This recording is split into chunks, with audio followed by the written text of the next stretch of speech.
we are investigating propagation of light inside an optical fiber. In the last lecture, we saw that optical fiber has a solid glass rod, what is called core, and a glass shell surrounding that rod, what is called cladding. We saw that if the light is incident on this optical fiber from the side, this light cannot be guided inside the optical fiber. So, only light can get inside the optical fiber if light is launched from the tip of the optical fiber. Then we saw that depending upon the launching angle, either the light ray can remain confined to the plane containing the axis of the optical fiber, which we call as a meridional ray, or a ray which does not lie in the plane containing the axis of the optical fiber. This ray spirals around the axis, and these rays were called as skew rays. Then we said the light can have a sustained propagation inside the core of the optical fiber through multiple total internal reflections on the core cladding boundary. Then we also saw something more in depth about the total internal reflection, and all this we were doing by the ray model, which is the simplest possible model for light. So, today let us see little more insight into the propagation of light still using the ray model. So, yesterday we had seen for total internal reflection, in the medium where light is total internally reflected, you have the superposition of these phase fronts, which give you the constructive or destructive interference, and because of that you have a standing wave kind of pattern in this region. This region is same as the core region of the optical fiber, and then we have an exponentially decaying field in the cladding, and this field theoretically at least extends up to infinity. Then we have said that for total internal reflection, three things are to be noted. One is the standing wave type of field inside the core, decaying field inside the cladding, and when the phase undergoes at the total internal reflection, there is a sudden phase change at the boundary. So, you have these three things happening when the total internal reflection takes place. Then we have taken this simple figure here, saying that if we consider the two rays which are parallel, and these are the phase fronts, this phase front is common to these two rays. Similarly, this phase front is common to this ray and the total internally reflected ray twice at this interface and at this interface. And then we said if we have to have a sustained propagation, then there has to be this phase condition satisfied that the light interferes constructively, so that you have a propagation of light inside the core. And then by using simple geometry, we got the phase condition that if this condition is satisfied, then only the light can get launched inside the optical fiber. If this condition is not satisfied, then the light is not launched inside the optical fiber. So, we made a very important observation that even within the cone of numerical aperture, if a light ray is launched at an angle which does not satisfy this phase condition, then that ray cannot propagate inside the optical fiber. So, we had said that if we consider optical fiber like this, this is the cone which is the numerical aperture cone. Earlier, when the phase condition was not needed, any ray lying within this cone would have had total internal reflection and would have propagated through this core.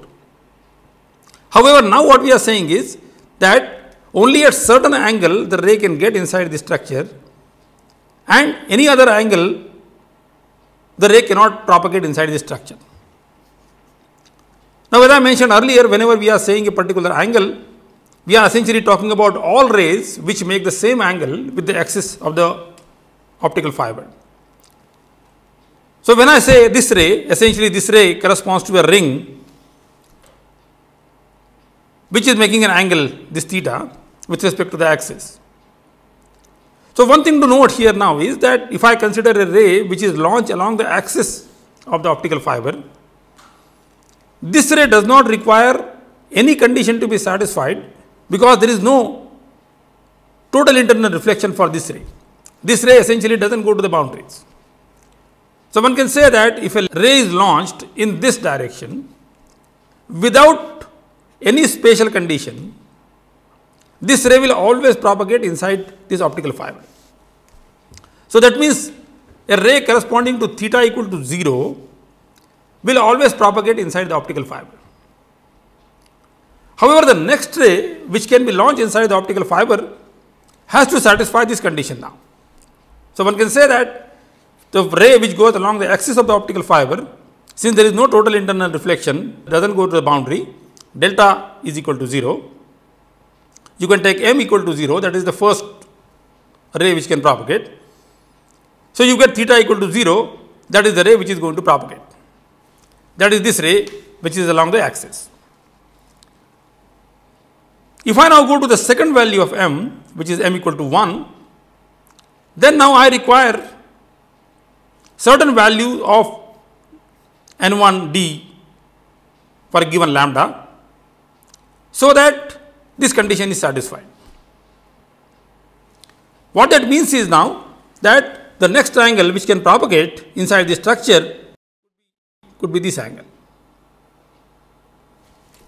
And as I mentioned, this angle essentially means all the rays which are making the same angle with respect to axis. So, essentially it is this ring which is going to propagate inside this optical fiber. So, one ray is the one which is going straight like this. Second is the ensemble of rays which are making this angle. Third could be this one, and that is all. So, what we find now is that there are discrete ensemble of rays which can be launched inside the optical fiber. And when we take the ensemble of these rays, the collection of this ensemble or the rays, that gives you interference pattern inside the core, and as a result you have a very definite intensity patterns formed inside the core of the optical fiber.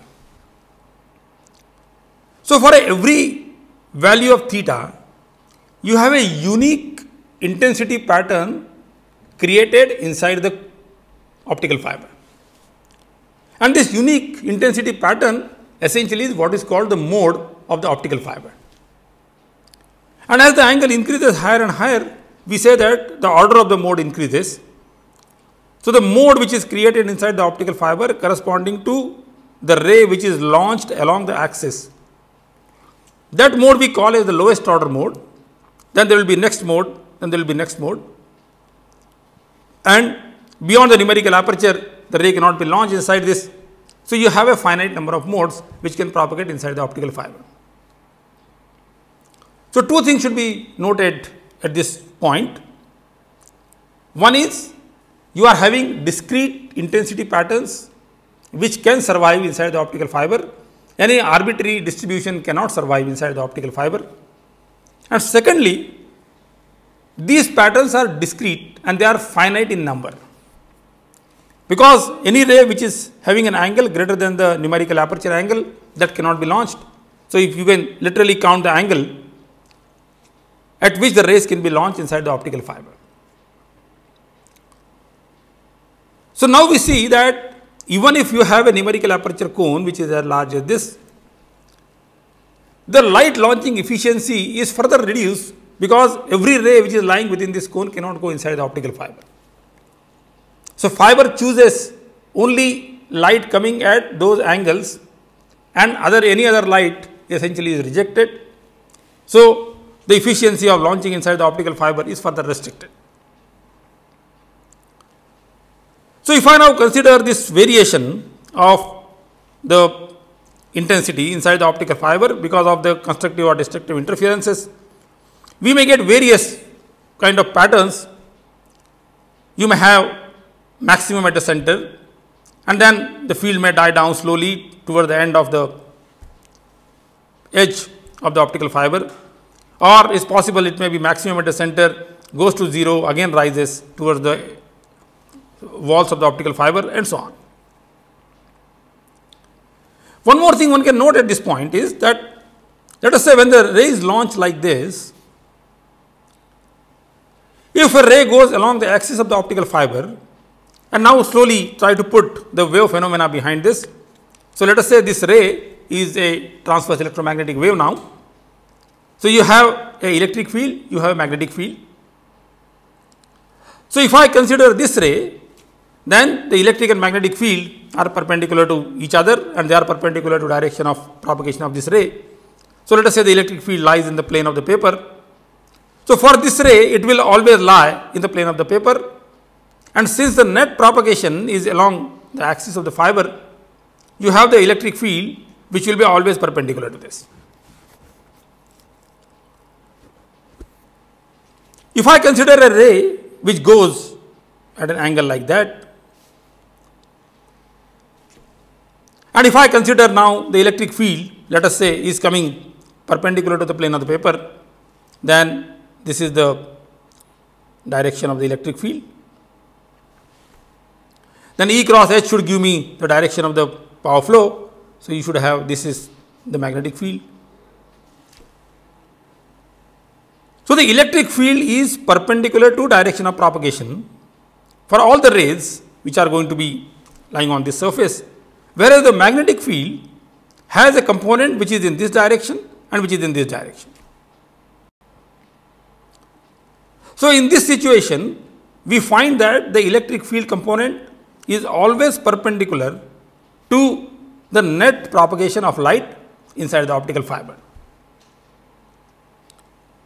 And this propagation, therefore, we call as a transverse electric propagation, because the electric field always remains transverse to the direction of net propagation of light inside the optical fiber. So, I have a mode what is called transverse electric mode,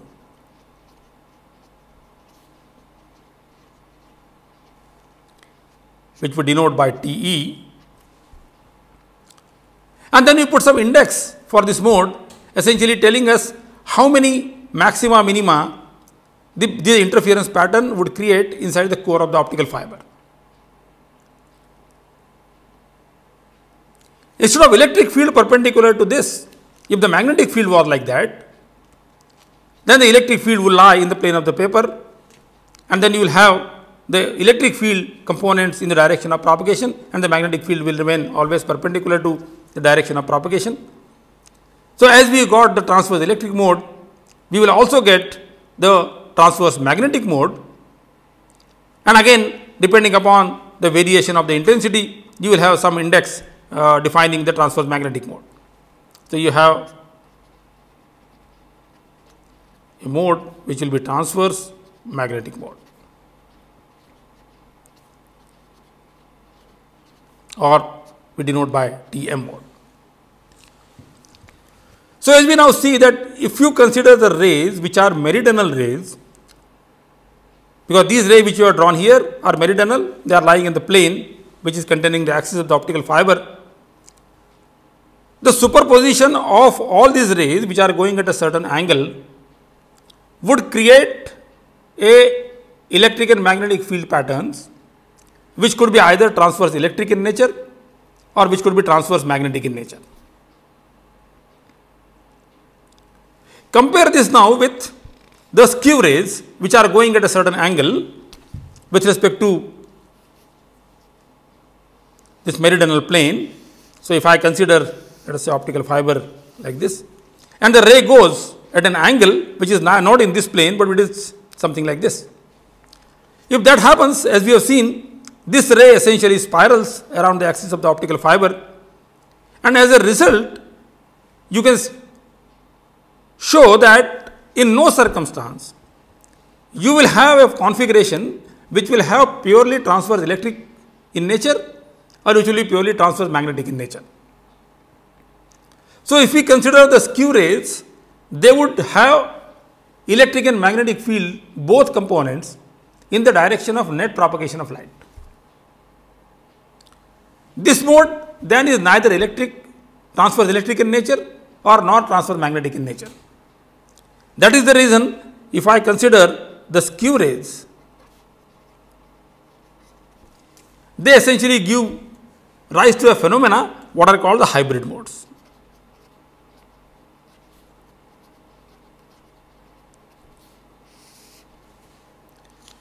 Those of you who have done waveguides earlier, they know that in a metallic waveguide, you have the electric and magnetic field distributions which are either transverse electric or transverse magnetic.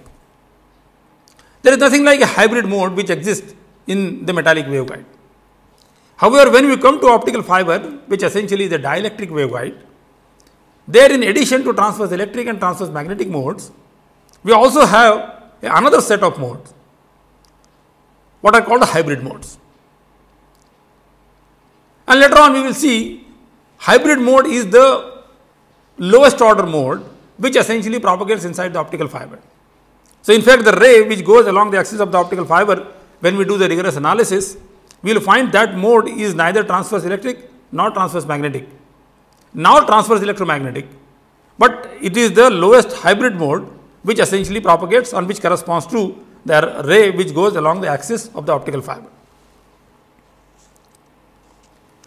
So, now we find that just from the ray model and just putting the phase fronts behind these rays, we get a reasonably in-depth understanding of propagation of light inside the optical fiber, and that is we have discrete intensity patterns created because of interference of the phase fronts, and these intensity patterns could be transverse electric in nature, could be transverse magnetic in nature, or could be hybrid in nature. So, now if I look at now the intensity patterns which are created, we may have a situation something like this. If the angle at which the ray is launched is reasonably low with respect to the axis, then you will get maximum at the center and slowly the field will decrease because of the reduction in the constructive interference, and by the time you reach to this core cladding boundary, the field has reached to this value, and beyond this the field exponentially dies down in the cladding.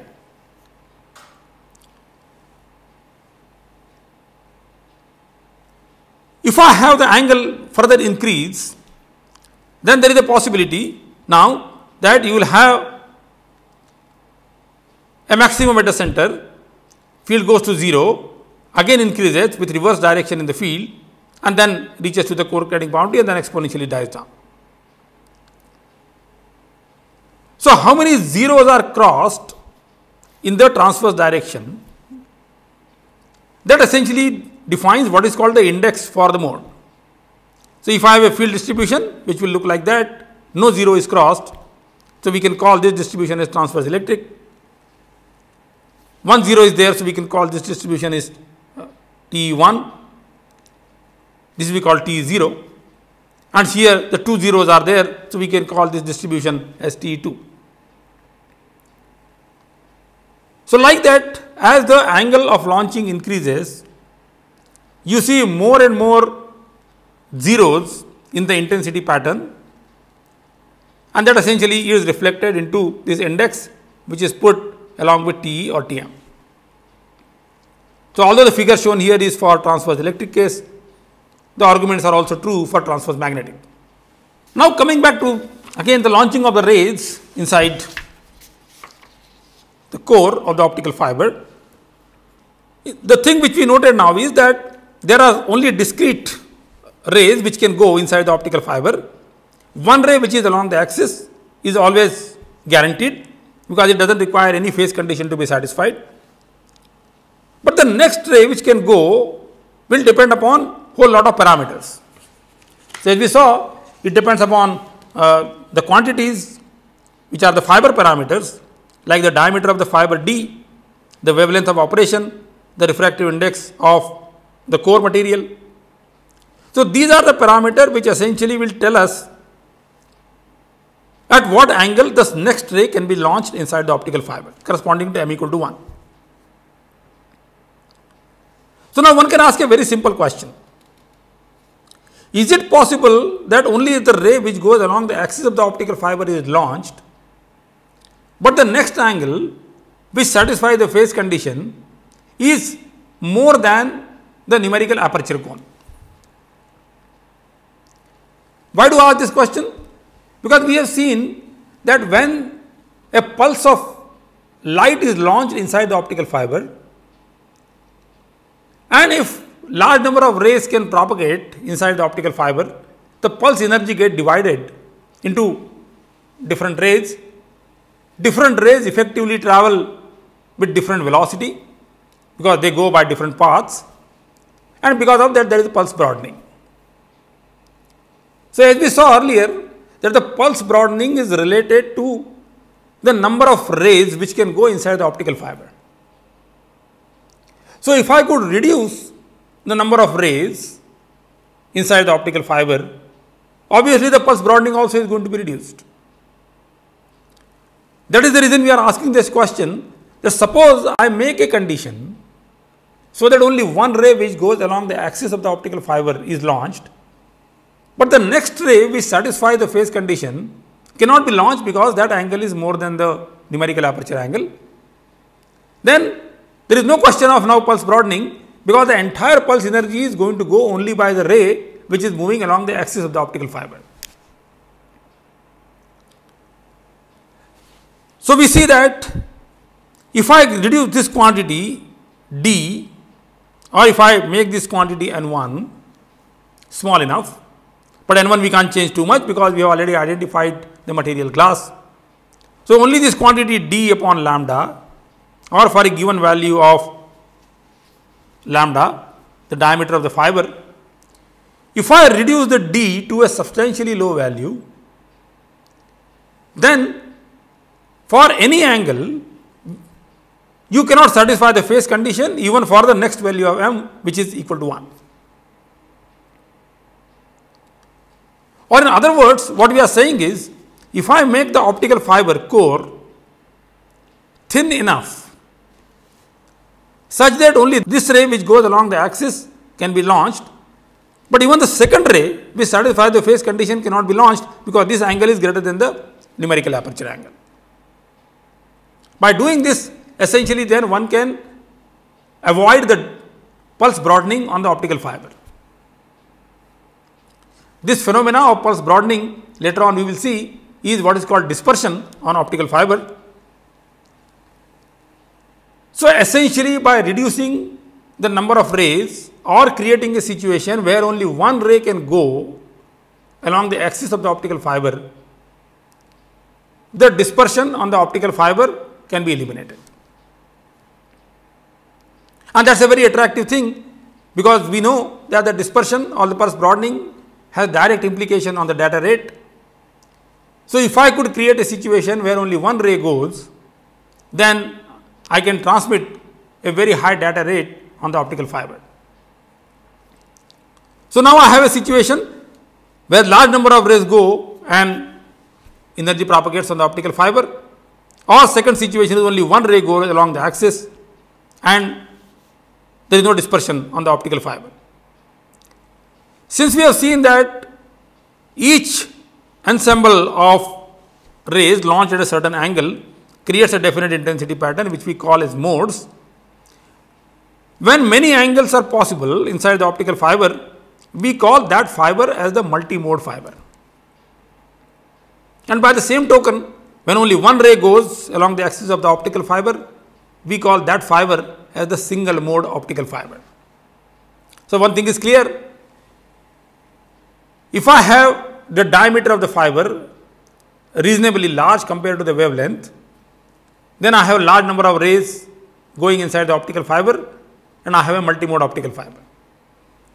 If I reduce the diameter of the core to a reasonably low value, then I may get only one ray launched inside the fiber, or one mode will propagate inside the optical fiber, and that fiber we call as a single mode optical fiber.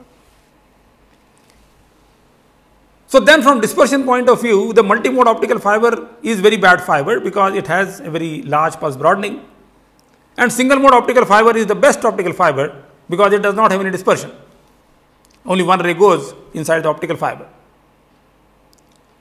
However, one would notice that if the diameter of the fiber is reduced to a substantially small value, then and numerical aperture cone also will reduce in this process. Only one ray can be launched along the axis. So, the launching efficiency of this fiber is extremely small. So, launching light inside a multimode optical fiber is easy because it has a large diameter, it has a large numerical aperture cone. So, you can launch a light very easily. If I consider a fiber which is single mode optical fiber, then the light can be launched only along the axis. So, you require a source which can give you a highly beamed light, highly collimated light, then and then only light can be launched efficiently inside the single mode optical fiber. So, single mode optical fiber gives you advantage of dispersion, but at the expense of the launching efficiency of light. So, you require very special kind of sources like lasers, so that light can be launched inside single mode optical fiber, but any other source like LEDs are quite suitable for multimode optical fiber. If you take a source like LED which does not give you a very collimated beam, and if you put a single mode optical fiber in front of LED, hardly any light will get launched inside the single mode optical fiber. So, now just to give you numbers, a typical multimode optical fiber would have a diameter. So, you have multimode fiber, multimode. It has typical diameter of the order of about 50 to 100 micrometer. And if I consider a single mode optical fiber,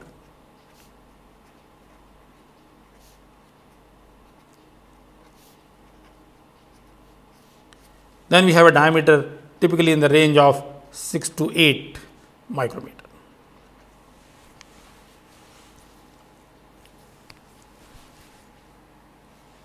So, you can see that when we have a single mode optical fiber, the diameter is really very, very small, and that is the reason the light has to be very precisely focused on the core, so that it can get efficiently guided inside this fiber. Though the diameter of core is different for the single mode or multimode optical fiber, the diameter of the cladding is always standardized to 125 micron. And the reason for this is very simple, that whether you have a single mode fiber or you have a multimode fiber, ultimately you would like to put a connector on this fiber. So, fiber has to go inside the connector. So, the inner diameter of the connector should decide what should be the outer diameter of the fiber which goes inside this connector. So, irrespective of what is the diameter of the core, the cladding diameter is decided by the inner diameter of the connector which you are going to put on the fiber. And that is the reason the cladding diameter has always been standardized to 125 micrometer. 125 micrometer. So, irrespective of whether I am using a single mode optical fiber or I am using a multimode optical fiber, the cladding diameter is always will be 125 micrometer. So, now we have introduced nomenclature for fibers. The multimode optical fiber, which carries large number of modes, has a diameter of 50 to 100 micrometer, has a very large dispersion because large number of rays are going to propagate in this. And then we have a single mode optical fiber which has a diameter of 6 to 8 micrometers, has no dispersion because only one ray propagates on this, and it has a very low launching efficiency, but has a very good dispersion performance. And the cladding diameter is standardized to 125 microns. So, when we start using the single mode optical fiber, we get the dispersion advantage, but at the same time we have a very difficulty in launching the light inside the fiber because the size of the fiber has become very small. One can then ask a question can we do something so that I still have the size of the fiber still reasonably large, but the dispersion on the fiber is reduced? So, to answer this question, again go back to the basic ray model inside the core and ask, if I have to reduce the dispersion, what is to be done to the ray propagation? So, let us say this is the fiber core. A ray which is launched along the axis will go like that.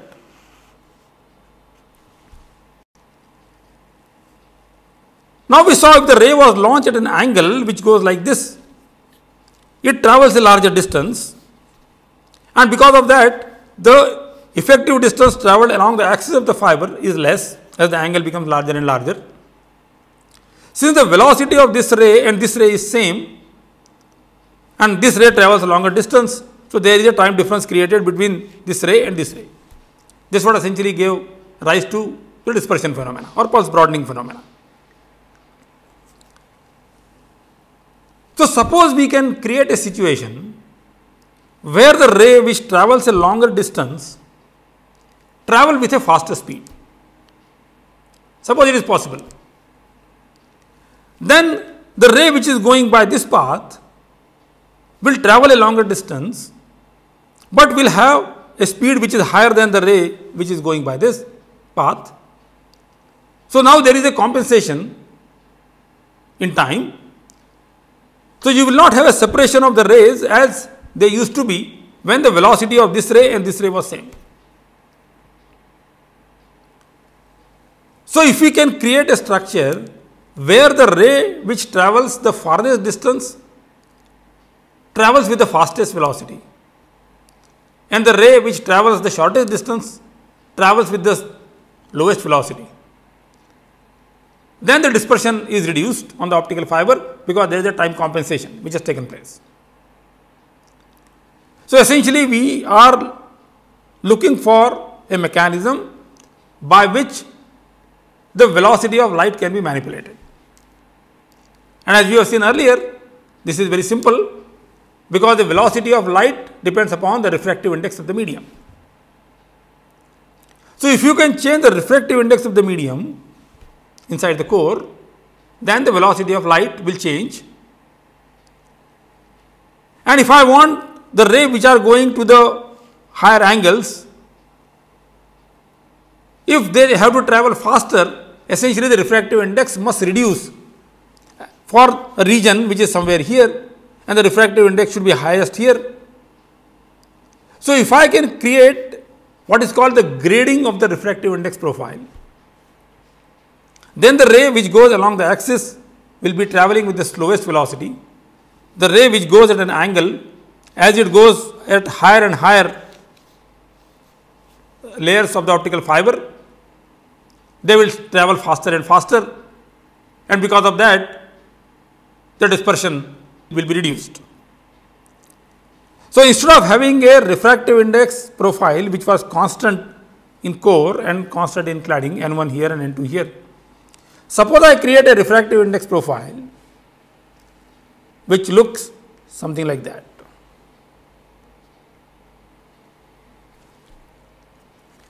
So, this value at the center is N1, this is the cladding where refractive index is N2, but the refractive index gradually varies from center of the fiber to the core cladding boundary.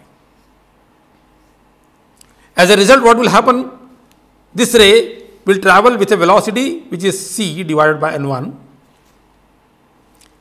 The ray which is going at a slightly higher angle, which will go like this, and then now every ray will not go up to this point. The ray will go like that, which has a certain angle, and it will come and join here. The ray which goes higher will travel faster and faster, so will go like this, come like this. The ray further goes, go like this and like this. So, essentially now the ray propagation is going to be like a projectile inside this fiber, So, the rays would start from here, they go like this. But since this ray will start traveling faster and faster, by the time this ray has traveled from here to here, this ray would have again come and join here. So, it will start like this, join like this, like this, like this.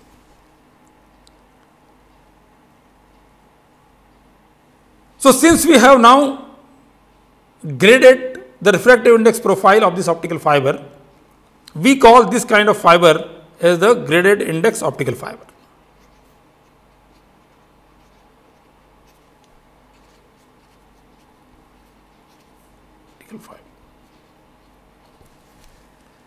So, inside a graded index optical fiber, we have a large number of rays propagating. The diameter of this fiber is same as the diameter of the multimode fiber, but its dispersion is much lesser compared to the multimode optical fiber. Of course, you can never have a perfect matching of the time for different rays. This will give you a performance not as good as the single mode optical fiber performance, but it can give you a performance much better than the multimode fiber performance. So, one can show with rigorous analysis that if you take this profile, the refractive index profile, which is parabolic in nature, then you get the best possible time compensation and you get the least pulse broadening on this optical fiber, graded index optical fiber. So, now we see in practice there are three types of optical fibers. The multimode optical fiber, which has refractive index constant in the core and constant in the cladding, and that refractive index profile is like a step function. So, if I consider a simple multimode fiber,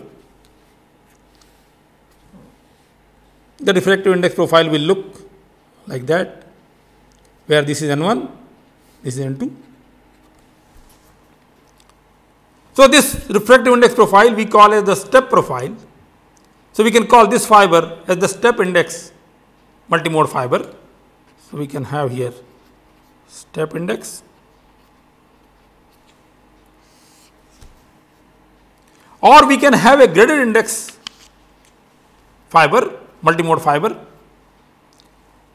or we can have a single mode fiber if we can create a diameter typically of the order of 6 to 8 microns. So, if I arrange them in the order of performance for dispersion, the multimode step index fiber is the worst fiber because that has the highest dispersion. Much better than that is the graded index optical fiber, which is multimode again, but for the parabolic variation of refractive index, it gives you dispersion 100 times better compared to the multimode optical fiber, and the best will be the single mode optical fiber, which is about 10 times better compared to the graded index optical fiber. So, now let me just summarize what we said. We said we have three types of optical fibers in practice now. The best fiber is the single mode optical fiber, where the core is very thin here, the diameter is about 8 microns. This is the refractive index profile, and only one ray goes inside this optical fiber, and this is the best optical fiber because for this the dispersion is very low. This is the fiber which is multimode optical fiber, where this core is 50 to 100 microns. The refractive index variation is a step, and it has the worst possible dispersion performance. In between these two is the graded index optical fiber, where the refractive index profile is close to parabolic, and this gives you a dispersion which is about 100 times better than this and 10 times worse than this. So, if you do not want to sacrifice too much on the launching efficiency, then multimode graded index fiber is the better option than going for the single mode. So, utility wise, then one can say that if my data rate is not very large, or if my distance is not very large, then a multimode graded index optical fiber is a good choice, because it does not require special kind of sources. Even LED kind of sources would be good enough to launch light inside these fibers. Whereas, when we go to very long distance high speed communication, then even graded index optical fiber dispersion performance is not adequate. So, we will go to the single mode optical fiber. So, in fact, the multimode optical fiber with step index is only for the academic interest, and maybe this kind of fiber will be used in the laboratories. But if you go to the small networks like local area networks, at least you will use the fiber which is the graded index optical fiber with a refractive index profile very close to parabolic. And when we go to the long distance high speed communication, the most of the time the fiber will be the single mode optical fiber. So, this is now the basic understanding which we have developed from the simple model, what is called the ray model. One can ask a question, can we just stop here and need not go for the wave model? The answer is no, because the ray model gives you some insight into the propagation of light inside the optical fiber. Still, it does not describe the complete propagation of light, and the reason is very simple. Suppose we ask a question that the ray which goes along the axis of the optical fiber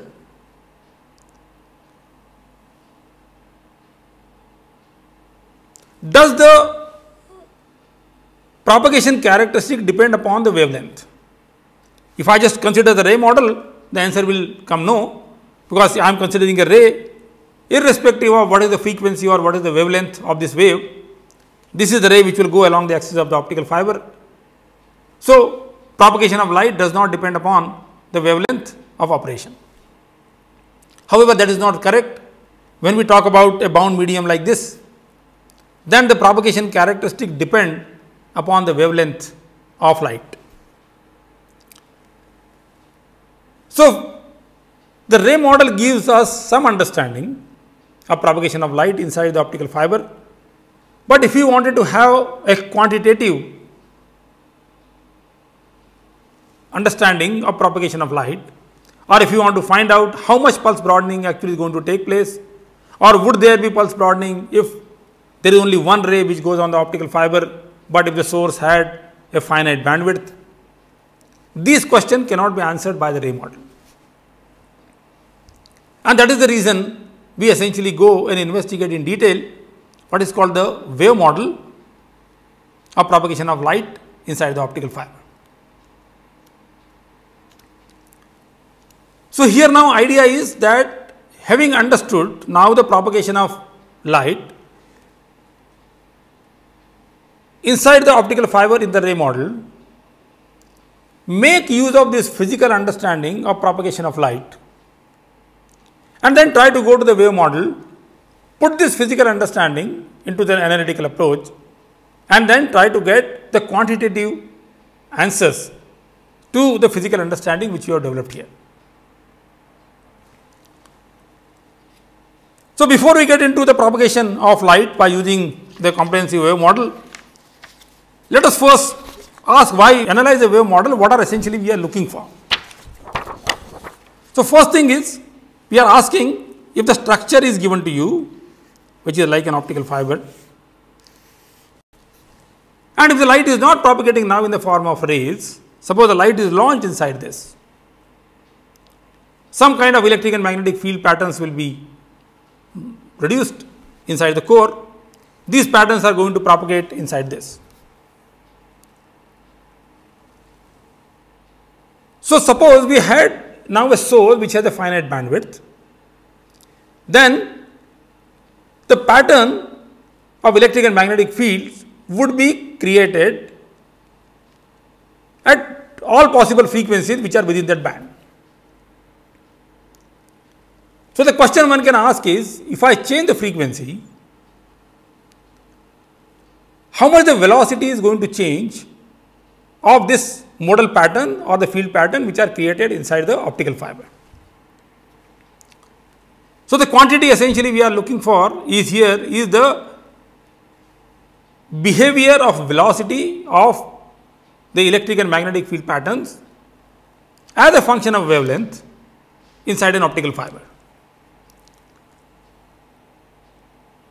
So, the basic relationship which we have for the propagation of electromagnetic wave, light also is electromagnetic wave, is the relationship between the phase constant which we defined earlier as beta and the frequency omega. So, let us say if I had a certain field distribution here which travels with a phase constant beta.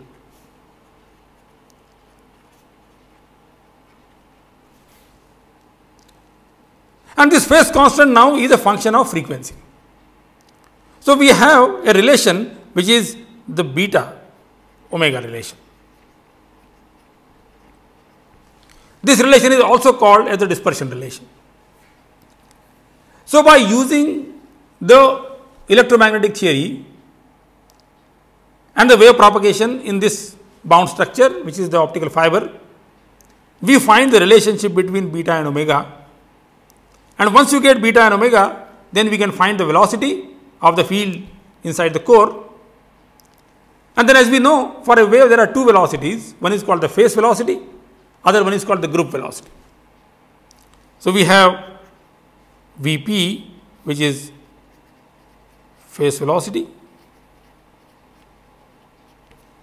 which is omega by beta, and we have Vg which is group velocity which is d omega by d beta. So, inside the optical fiber, since we are interested in sending light in the form of pulses, we are interested in this velocity what is called the group velocity.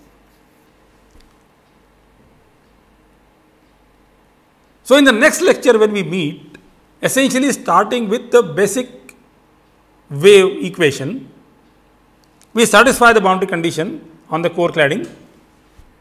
From there, we try to establish a relationship between the phase constant and the frequency omega. From there, then we get a velocity which is group velocity for a pulse from d omega by d beta. And once we get a group velocity, then we can ask a question that if light pulse was launched inside the optical fiber, how different frequency components will travel, and because of the variation in the group velocity, how the pulse is going to get deformed inside the optical fiber. So, this analysis of wave model is essential in finding out quantitatively the variation in the velocity of a pulse inside the optical fiber, which gives you information about the distortion of the signal on the optical fiber. So, when we meet in the next lecture, we start with the basic Maxwell's equations, treat the problem as a simple boundary value problem, and then find the propagation characteristics of a mode inside the optical fiber.